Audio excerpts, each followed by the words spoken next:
Revenge with Karen. Bring the coffee, intern. The voice didn't just cut through the room, it slithered across the mahogany table like an oil slick. That was Clay Beringer. 55 years old, tan from tax-deductible golf trips to Cabo, and possessing the intellectual depth of a puddle in a parking lot.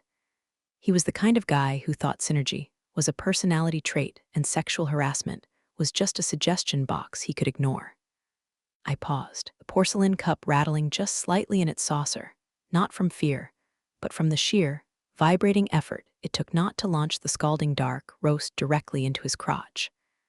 "I'm placing it right here, Mr. Beringer," I said, my voice flat. I set the coaster down with the precision of a bomb disposal technician. "Now sit in the back." He waved a hand dismissively, not even looking at me. Was too busy scrolling through what I assumed was either stock options or his mistress's Instagram feed. "Adults are talking. Try not to breathe too loud, sweetheart." I walked past the empty leather chairs at the main table, chairs that cost more than most people's cars, and took my spot on a folding metal chair against the wall. The kids' table, the spectator seat.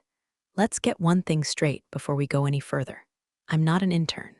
I'm 45 years old, have an MBA that's collecting dust, and a tolerance for bullshit that evaporated somewhere around 2012. But to Clay and this boardroom of necrotic suits, I was just Monica from admin. Just a body to fetch files, pour caffeine, and absorb their casual misogyny like a narrative sponge. Speaking of absorbing things, if you're into stories about corporate dinosaurs getting hit by meteors they didn't see coming, do me a solid and subscribe button. Maybe drop a like. It fuels the rage fire in my soul and keeps the lights on in this confession booth. Anyway, back to the circus. I sat down, pulling a notepad from my bag. Clay cleared his throat, the sound like a garbage disposal grinding a spoon. "All right, let's get this over with," Clay announced, leaning back and unbuttoning his suit jacket. Item 1, the Q3 budget overrun. I know, the numbers look red. But you have to spend money to make money. Gentlemen, the retreat in Aspen was essential for team building. I wrote in my notebook, Aspen retreat equals $145,000. Return on investment equals 0. Clay's liver damage equals significant. Essential, piped up Greg, a nervous actuary who looked like he was constantly expecting a ceiling tile to fall on him. "Clay, we missed our logistics targets by 12%. Warehouse in Ohio is literally held together by duct tape and prayers, and we spent 6 figures on lift tickets." Clay laughed. It was a wet, dismissive sound. Greg, you're looking at the trees. I'm looking at the forest. We secured the tentative agreement with the distributors, didn't we? They signed a non-binding letter of intent. Greg stammered. "That's not a contract. That's a napkin doodle. It's morale, Greg." Clay slammed his hand on the table. "God, this is why you're still driving a Toyota. No vision. Look, the vote to approve the retroactive bonuses for the executive committee is on the table. All in favor?" Hands went up.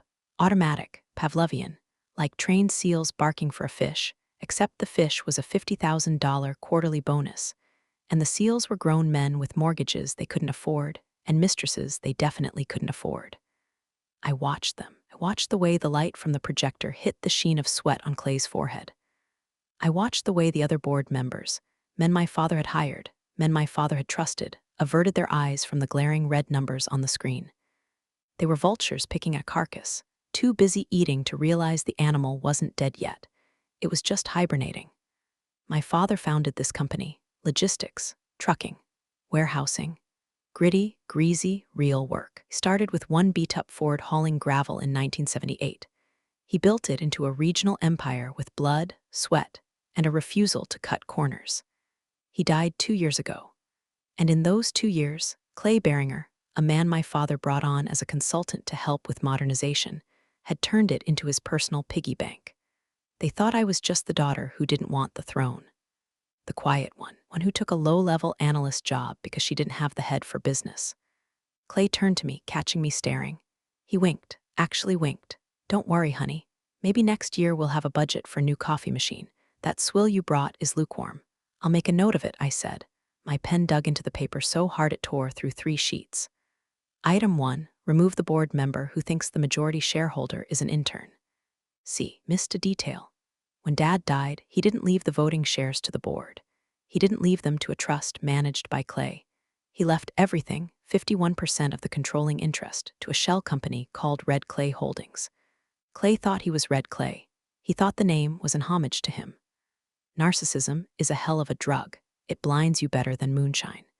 He didn't know that Red Clay referred to the soil in Georgia, where my father was born. Didn't know that the sole signatory on that LLC was me.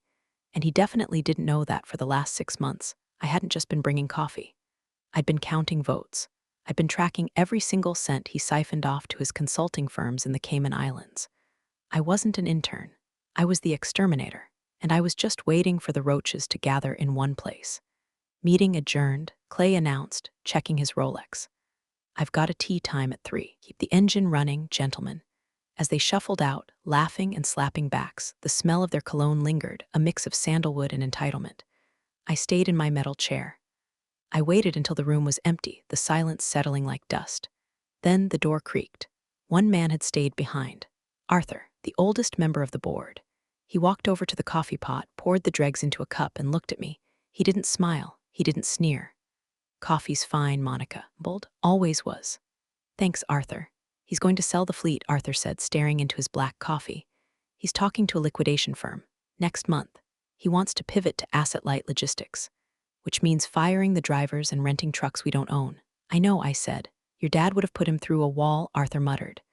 "Dad was a brawler, Arthur." I stood up, smoothing my skirt. "I'm not." Arthur looked at me, really looked at me for the first time in years. "No, you're not. You're something else." "I'm just the intern," I said, picking up the tray of dirty cups. "But Arthur, yeah, don't sell your shares yet." He raised a bushy eyebrow. "Why?" "Because," I said, walking to the door, "the price is about to go up, or down. Depends on which side of the table you're sitting on when the music stops." I walked out into the hallway, the dirty dishes rattling in my hands. Heavy oak doors of the boardroom swung shut behind me with a sound like a coffin lid closing. Clay was already halfway to the elevator, yelling at someone on his phone. "Bring the coffee, intern," I whispered to myself, heading toward the service elevator. "Copy that," I answered my own echo. Coffee delivered. Arsenic is next. The office at 8 p.m. is a different beast than the office at 8 a.m. In the morning, it's a theater of performative busyness. People power walking with empty folders, phones ringing just to prove they exist, the hum of fluorescent anxiety. But at night, the building exhales. The air conditioning rattles like a smoker's cough. The shadows stretch out over the cubicles, turning the open-plan floor into a graveyard of abandoned ambitions. This was my time. I sat in my cubicle, a beige box nestled between the copier and the bathroom. Prime location if you enjoy the smell of ozone and air freshener. But I wasn't logging into the Monica admin assistant profile. I pulled a small, encrypted USB drive from the lining of my purse. It looked like a cheap promotional stick you'd get at a job fair, but inside was a Linux boot drive with a keylogger I'd installed on the server 3 months ago. Is that illegal? Probably. Do I care? Let's just say my moral compass points strictly toward survival, and right now the ship was sinking. I booted up. The screen flickered, bypassing the standard corporate login that greeted you with a smiling stock photo diverse team high-fiving over a spreadsheet. Instead, I was staring at raw command lines. I navigated to the board minutes archive. Clay was lazy. That was his fatal flaw. He didn't hide his theft. He just bored people to death so they wouldn't look for it. Buried his embezzlement in documents so dry they could dehydrate a camel. "Let's see what you've been up to, you slippery bastard," I muttered, lighting a metaphorical cigarette. I quit smoking 5 years ago, but in my head, I'm always 3 drags into a Marlboro Red. I opened the file labeled Q2 Discretionary Spending PDF. Page 4. Consulting fees paid to Apex Solutions, $45,000. Page 12. Retainer for Strategic Advisory, Apex Solutions, $60,000. Page 28. Miscellaneous Logistics Coordination, Apex Solutions, $32,000. I ran a background check on Apex Solutions 2 weeks ago.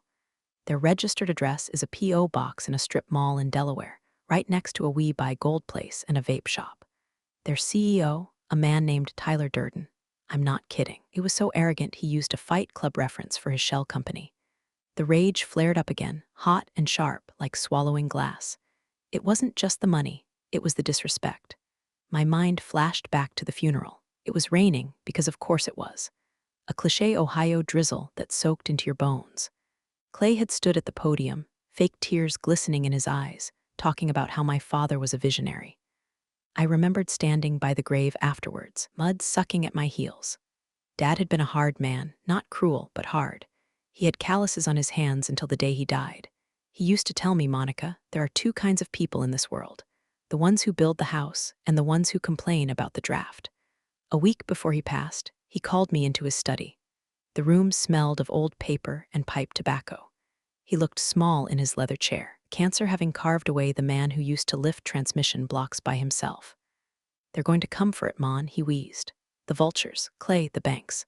They think because you're a woman and because you're quiet, you're weak. I'm not weak, Dad, I had said, holding his hand. It felt like dry parchment. I know, he squeezed back, surprisingly strong. But don't fight them like I would. I used a hammer. You use a scalpel. Real power isn't written in ink, honey. It's hidden in the structure.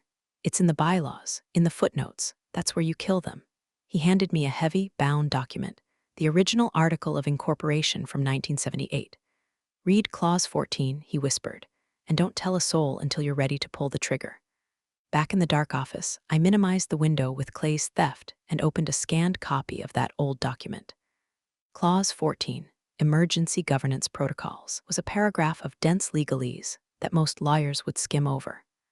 But translated into plain English, it said, in the event of documented fiduciary negligence by the sitting chairman, any shareholder possessing more than 15% of voting stock may unilaterally convene an emergency session without the board's consent, provided they give 48 hours notice.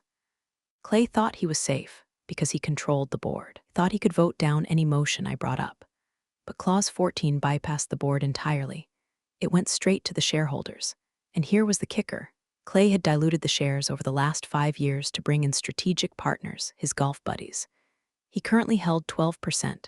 The other board members held a combined 20%. The rest was public float. I held 51% through the shell, but I hadn't claimed it yet. Officially, shares were in trust. If I claimed them, Clay would know. He'd lawyer up, freeze the assets, drag this out in court for 10 years while he drained the company dry.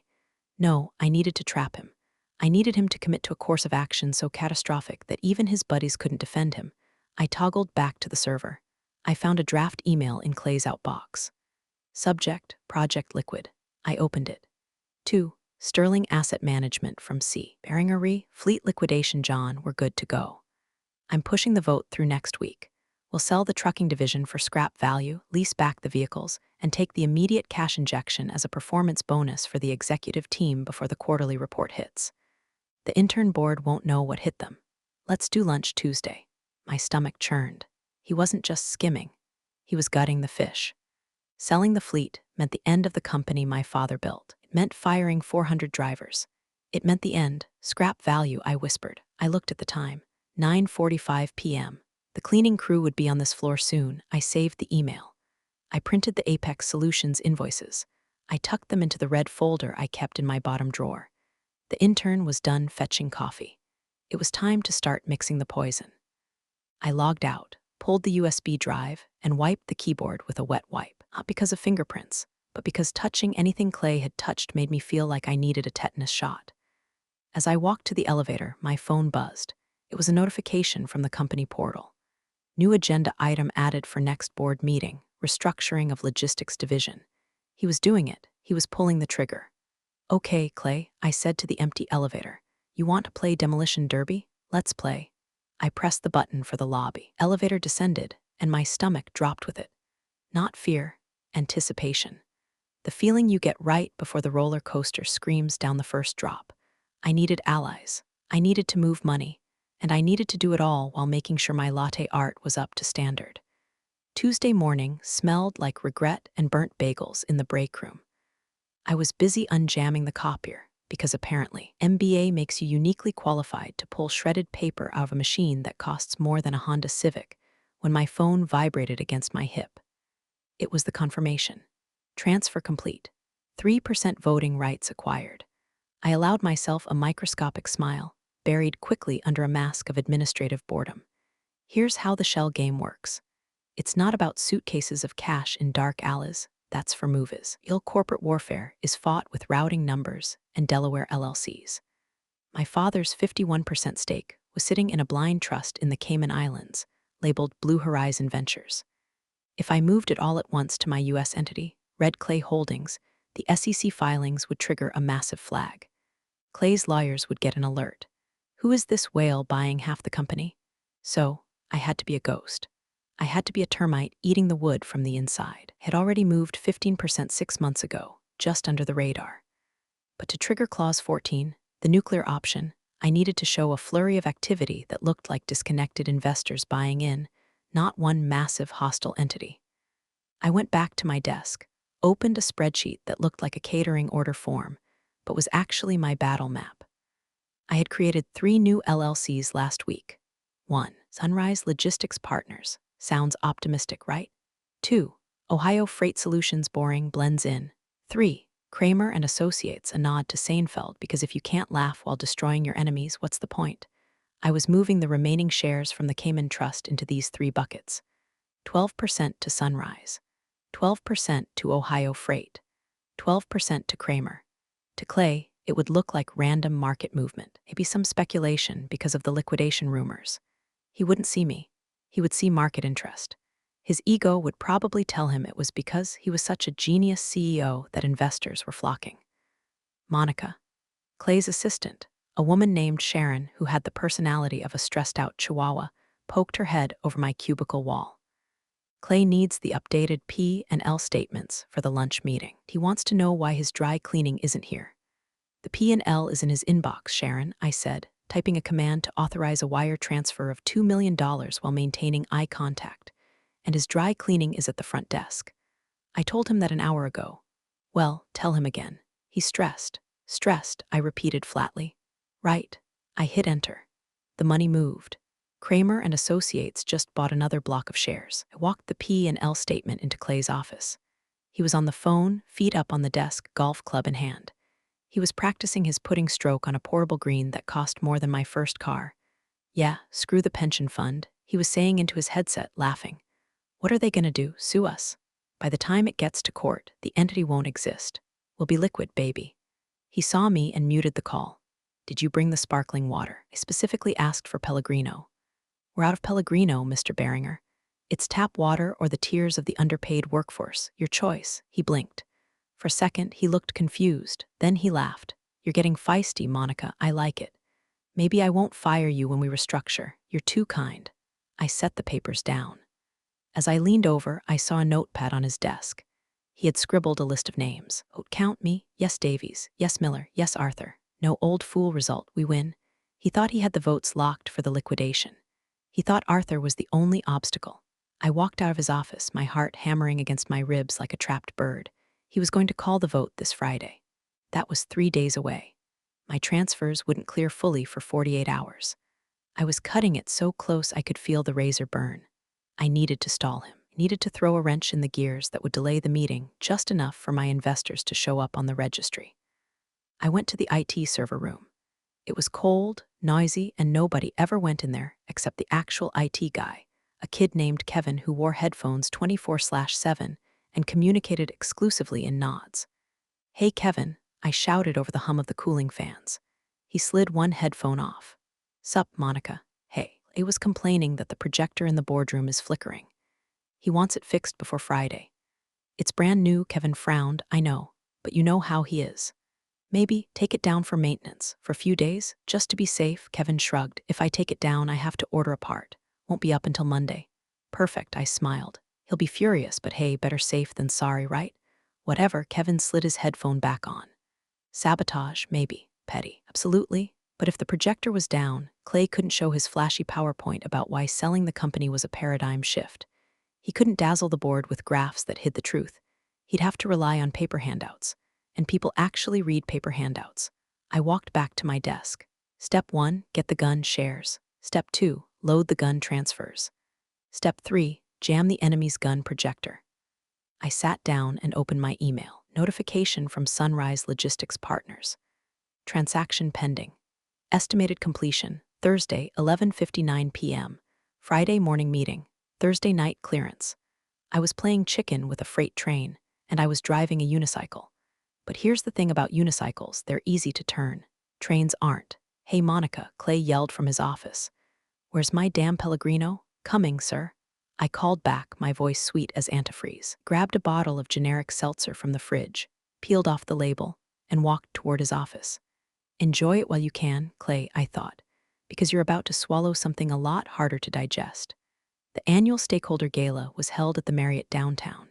It was the kind of event that screamed we have too much money and no idea how to spend it. Ice sculptures of trucks, shrimp cocktails the size of fists, jazz band playing covers of top 40 hits that sounded like they were being strangled. I was there, of course, not as a guest, but as event support, which meant I was wearing a black dress that was invisible enough to be staff, but formal enough not to offend the eyes of the elite, holding a clipboard that gave me the authority to look busy while doing absolutely nothing. The room smelled of prime rib and desperation. Clay was holding court near the open bar, was wearing a tuxedo that was slightly too tight, his face flushed with gin and victory.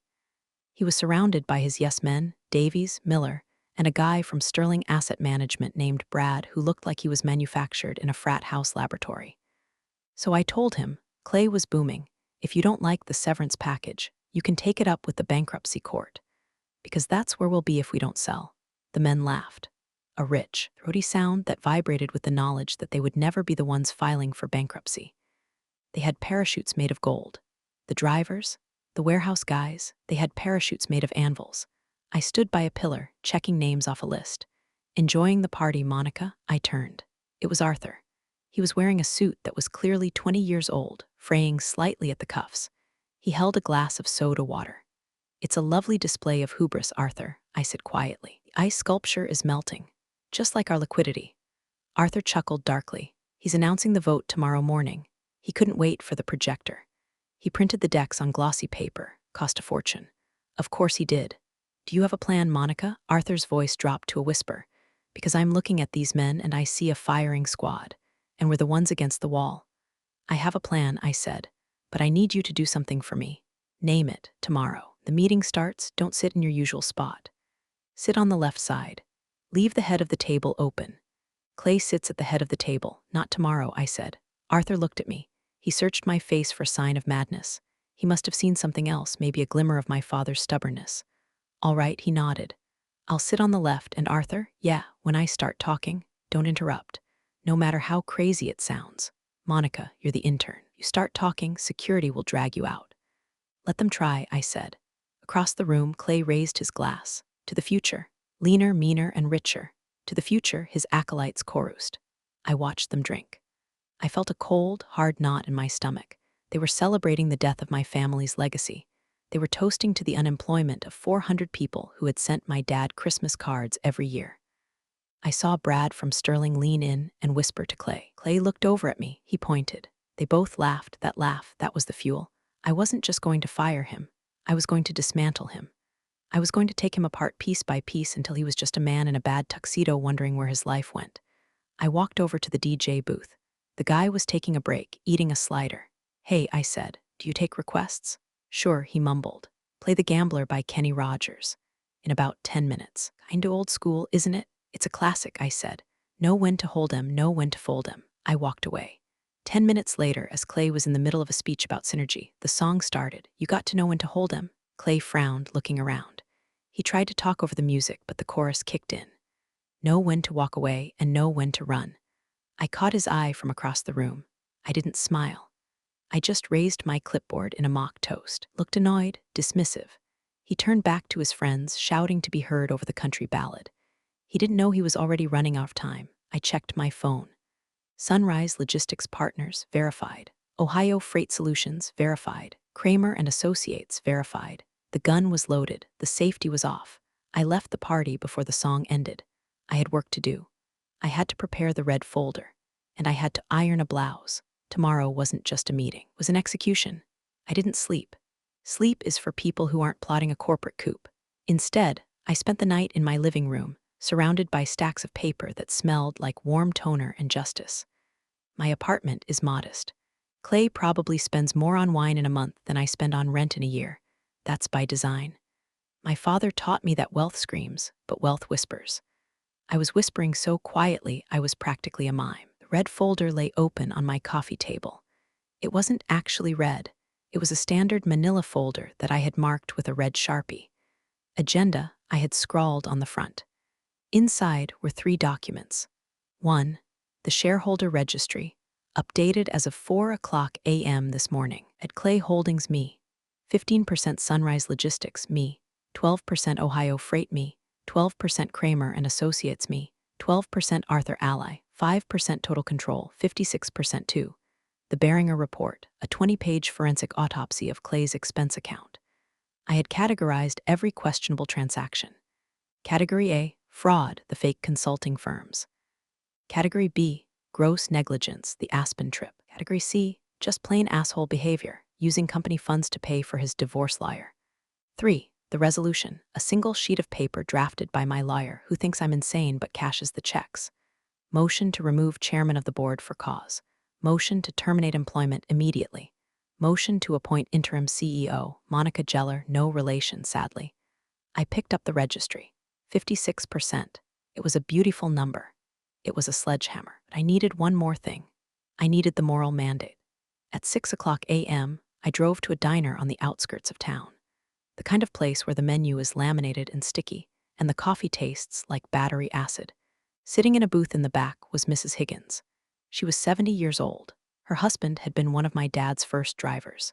She held 0.05% of the company stock, a token gift my dad gave to early employees. He had offered to buy her out last week for pennies on the dollar.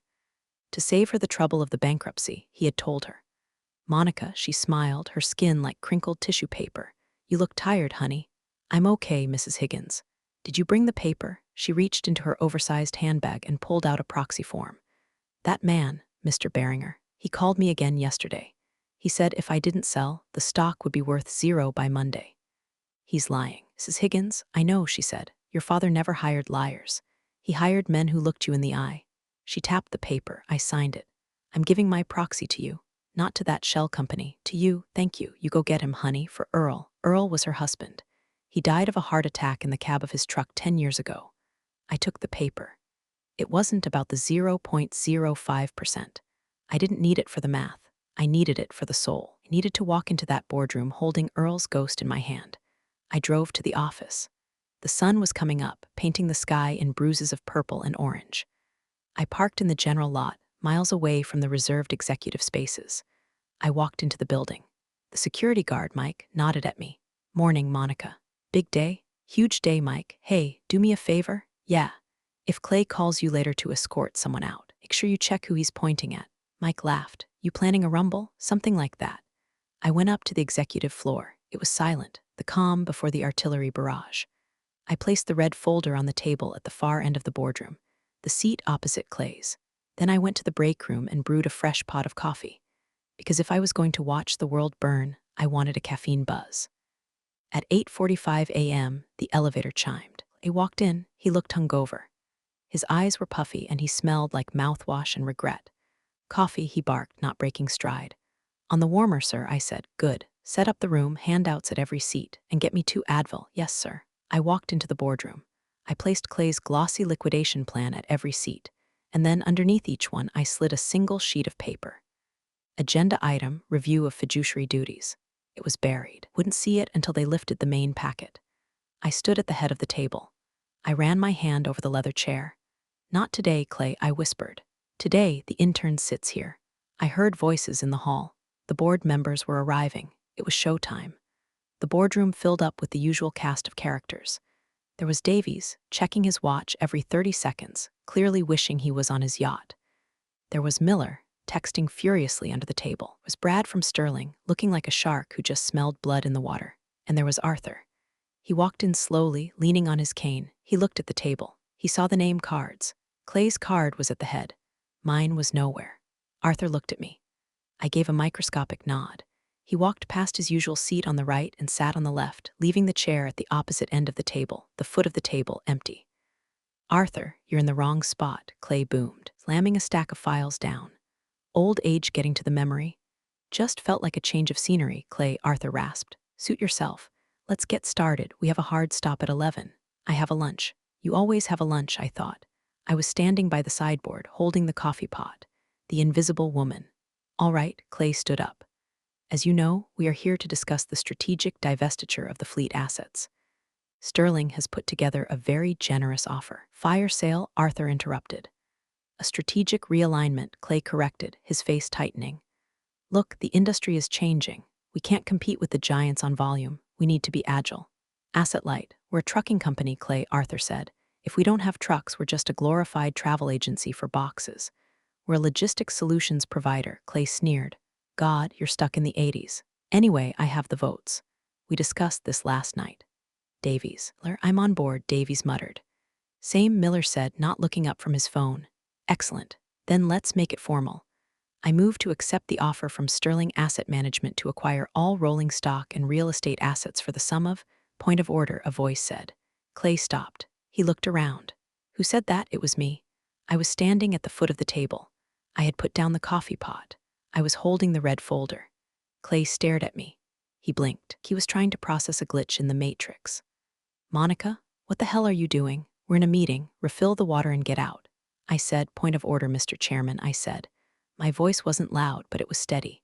It was the voice of a woman who had checked the structural integrity of the bridge before driving a tank over it. You're an admin assistant. Clay laughed, a nervous, barking sound. You don't have a point of order. You have a job description. You're currently violating it. Security. He reached for the phone. I wouldn't do that, I said, sliding a document down the long mahogany table. It spun across the polished surface and stopped perfectly in front of him. What is this? He didn't pick it up. That, I said, is a notarized declaration of proxy voting rights. Specifically, representing 56% of the outstanding voting shares of this company. The room went silent, kind of silence you hear right after a car crash before the screaming starts. Brad from Sterling narrowed his eyes.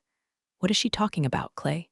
Clay picked up the paper. His hands were shaking slightly. He squinted at the text. Red Clay Holdings, Sunrise Logistics. Who are these? Those are me, I said. Well, entities controlled by me, and Mrs. Higgins, and Arthur. Arthur smiled. A slow, wolfish smile. I believe she has the floor, Clay. His face went from tan to a pale, sickly gray. This is fraud. You can't just. You're the secretary. I'm the daughter of the founder, I said, stepping forward. And I'm the majority shareholder. And according to Clause 14 of the bylaws, which I'm sure you've read, being such a diligent chairman, I am invoking my right to suspend the current agenda and introduce a new one. You can't do that, Davies stood up. This is highly irregular. Sit down, Bob, I snapped, or I'll have the forensic audit of your expense account projected on the wall. I know about the consulting fees to your brother-in-law. Davies sat down so fast he almost missed the chair. Clay looked at the paper, then at me. The arrogance was cracking. The facade was crumbling. Monica, he said, his voice taking on a wheedling, patronizing tone. Honey, you don't understand these things. This is high finance. You're upset about your dad. I get it. But let's not do something we'll regret. Oh, I'm not regretting anything, I said. I'm just getting started. I walked to the head of the table. I stood right next to him. I could smell the fear coming off him. It smelled better than the coffee. Move, I said. Excuse me? You're in my seat. Move. He looked at the board. Nobody moved. Brad looked away. Davies was studying his cuticles. Clay stood up. He looked small. He looked like a man who had just realized his parachute was actually an anvil. I sat down in the leather chair. It was still warm from his body heat. It felt disgusting. It felt like victory. Item 1, I said, opening the red folder. The termination of Clay Beringer. The air in the boardroom had changed. It was no longer a club. It was a tribunal. I sat at the head of the table, the red folder open in front of me. Clay was standing off to the side, leaning against the wall where I used to sit. Visual irony was so thick you could cut it with a knife. This is ridiculous, Clay sputtered, trying to regain his footing. You can't just walk in here with some fake papers and hijack a board meeting. I'm calling legal. Legal is already here, I said, nodding toward the door. My lawyer, a sharp-eyed woman named Sarah, walked in. She was carrying a briefcase that looked heavy enough to bludgeon someone. Mr. Beringer, Sarah said, placing a stack of files on the table. I represent Red Clay Holdings and the majority interest. The filings were submitted to the SEC this morning. The special session is valid. She's a damn secretary, Clay shouted, pointing a trembling finger at me. She doesn't know how to run a lemonade stand, let alone a logistics firm. And you do? I asked, my voice calm. Let's review your performance, Clay. I pulled the Beringer report from the folder. Page 1, I read, $300,000 in marketing expenses paid to a firm called Blue Wave Media. Interesting thing about Blue Wave. Their registered agent is your wife, Karen, and their only client is us. The board members shifted in their seats. Corruption is fine when everyone gets a cut, but when one guy is eating the whole pie, the others get jealous. That was legitimate outreach, Clay stammered. Page 2, I continued. Private jet charters to Cabo San Lucas. Manifest lists you end? A Miss Trixie LaRue. Is she a supply chain expert, Clay? Arthur let out a bark of laughter. This is a witch hunt, Clay screamed. His face was turning a dangerous shade of purple. I saved this company. When the fuel prices spiked, who negotiated the hedge? You didn't, I said. Greg did. You were in Napa. I looked at Greg, the nervous actuary. He looked up, surprised. Greg, I said, did Clay negotiate the fuel hedge? Greg looked at Clay, then at me. He swallowed hard. No, I did. Clay. Clay signed the paperwork. Traitor, Clay hissed. It's over, Clay, I said. I looked down the table at the other men. Gentlemen, you have a choice. You can vote with me to remove him for cause, which means he gets no severance, no golden parachute, and we don't sue him for the embezzled funds immediately. Or you can stick with him. In which case, we'll sue every single one of you for breach of fiduciary duty, and I will make sure your names are dragged through every business journal in the country. I paused. And I have the receipts for all of you. Davies went pale. Now, Monica, let's not be hasty. If Clay has been misappropriating funds, we certainly didn't know. We were deceived, Miller chimed in. Shocked, I'm shocked. The rats were abandoning the ship. It was beautiful. Clay looked at them, his eyes wide with betrayal. You cowards, I made you rich. You made yourself rich, Clay, Arthur said quietly. We just picked up the crumbs. I demand a vote, Clay yelled. Right now, I demand a vote of confidence. Careful what you wish for, I said. I am the chairman, I run this room. He lunged toward the table. For a second, I thought he was going to hit me. But he just grabbed the water pitcher, the one I had filled, and threw it. It shattered against the wall, splashing water over the framed portrait of my father. The room went dead silent. Water dripped down my father's face in the photo, looking like tears. That was it. That was the moment. I stood up slowly. I wasn't the intern anymore. I wasn't the quiet daughter. I was the HVAC technician of vengeance, and the AC was broken. You're right, Clay, I said, my voice ice cold. You demand a vote. Let's give you one. I looked at the board. Motion to remove Clay Beringer as chairman and CEO, effective immediately, for cause including embezzlement, fraud, and gross negligence. Do I have a second?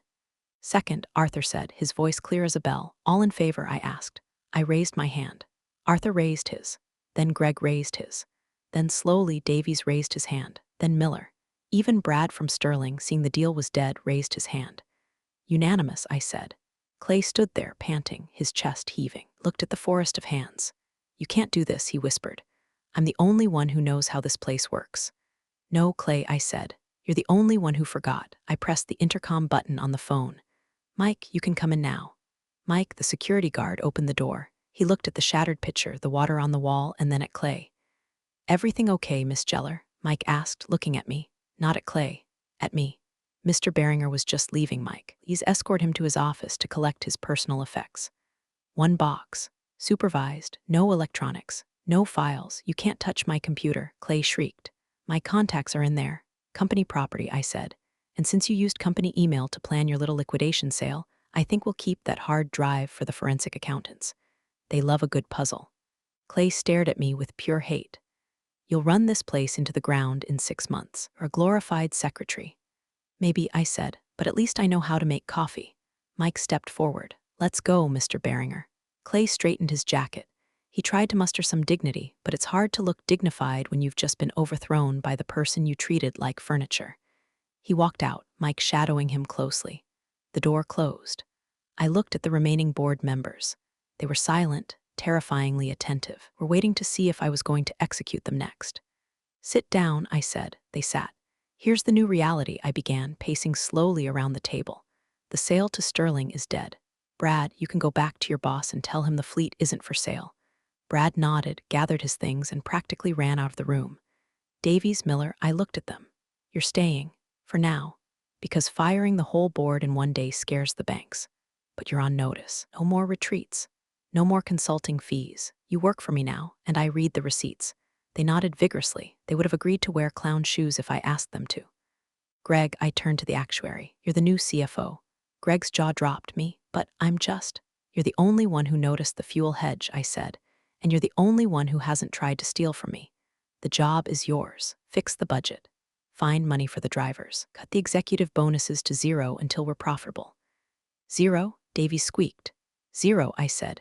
You're lucky I'm not asking for a refund on the last 5 years. I walked back to the head of the table. I looked at the mess on the floor, the shattered glass. And one more thing, I said. We're not asset light anymore. We're a trucking company. We haul things, we fix things, we get our hands dirty. If you don't like dirt, there's the door. Nobody moved. I sat down. I felt exhausted. My hands were trembling slightly under the table. It wasn't triumph. It was adrenaline crash. But then I looked at Arthur. He was smiling. He gave me a small salute with his cane. Good meeting, Chairwoman, he said. Meeting adjourned, I said. I waited until they all left. I needed a minute. I walked over to the portrait of my father. I used a napkin to wipe the water off the glass. Did I use the scalpel, Dad? I whispered. He didn't answer. He didn't look disappointed either. I looked out the window. Down in the parking lot, I saw Clay walking to his Porsche. He was carrying a small cardboard box. He threw it into the passenger seat, got in, and peeled out, nearly hitting a delivery van. Good riddance, I said. My phone buzzed. It was a text from Kevin in IT. Projector is fixed. Also, locked Clay's account. He tried to remote wipe his phone. I blocked it. Lol, I smiled. Intern network was strong. I walked back to the table. My coffee was cold. I picked up the cup. I didn't drink it. I poured it into the plant in the corner. Here's to new growth, I said. I picked up the phone to call Mrs. Higgins. I wanted to tell her that Earl's company was safe. But before I dialed, I saw the agenda for next week. Item 1, repair the roof at the Ohio warehouse. Item 2, driver raises. Real work. Finally. 3 months later, our room smells different now. We got rid of the expensive leather chairs and replaced them with ergonomic mesh ones. Not as pretty, but you don't fall asleep in them. The mahogany table is still there, but it's covered in blueprints and spreadsheets, not glossy brochures. I was sitting at the head of the table, reviewing the quarterly numbers with Greg. We're up 4%, Greg said, pointing to a graph. The driver retention is the highest it's been in a decade. The raises paid off. Fewer accidents, better delivery times, and the debt, I asked, we're servicing it. It's tight, Monica. We're eating ramen noodles in terms of cash flow. But we're not drowning. I like ramen, I said. Clay is gone. He tried to sue us for wrongful termination. I countersued for the embezzlement. We settled out of court. He dropped his suit. I agreed not to press criminal charges provided he pays back 50% of what he stole, and signs a non-disclosure agreement that basically says, if he ever mentions this company again, I get his kidney. Last I heard, he's consulting for a crypto startup in Miami. Good luck to them. Davies and Miller resigned last month. They couldn't handle the new culture, i.e., actually working. Replaced them with the head of our mechanics union and a logistics professor from the state university. The board meetings are louder now, more arguing, more swearing. I love it. Arthur is still here. He sleeps through half the meetings, but when he wakes up, he usually points out the one flaw in the plan that saves us $1 million. I walked out of the boardroom and down to the break room. The coffee machine was hissing. A new guy, a young intern named Josh, struggling with the filter. He looked terrified. It jams if you force it, I said, walking up behind him. He jumped. Oh, sorry, Miss Jeller, I was trying to make a fresh pot for the meeting. Here, I said, let me show you. I took the filter basket. I fixed the jam. I poured the grounds. I hit the button. Thanks, Josh said. I heard you used to do this before you were CEO. I looked at the coffee dripping into the pot. Dark, hot, necessary. I still do this, Josh, I said. I just signed the checks now, too. Right? He smiled nervously. And Josh, yeah, if anyone treats you like furniture, take notes, write down everything. Because the furniture usually outlasts the tenants. He laughed. I will. I walked back to my office, my dad's old office. I sat in his chair. It was still a little too big for me, but I was growing into it. I opened my laptop. I logged into Reddit. Posted by you/thecleaner45. Update. The rat is gone. The ship is floating. And I bought a new coffee machine. Thanks for listening to the rant. Moral of the story, never underestimate the person who knows where the bodies are buried, especially if they're the one digging the hole. I hit post. Then I closed the laptop, picked up the phone, and dialed the warehouse in Ohio. Hey, it's Monica. How's that coolant leak coming along? Yeah. Well, use the good tape this time. We can afford it. I leaned back. The air conditioning hummed. It wasn't rattling anymore. It was a smooth, steady drone. The system was fixed, for now. And if it broke again? Well, I had my toolkit, and I knew exactly how to use it. You don't always need revenge when the truth is doing the work for you. Today's story was a quiet reminder of that. Appreciate you sticking around. More coming next time.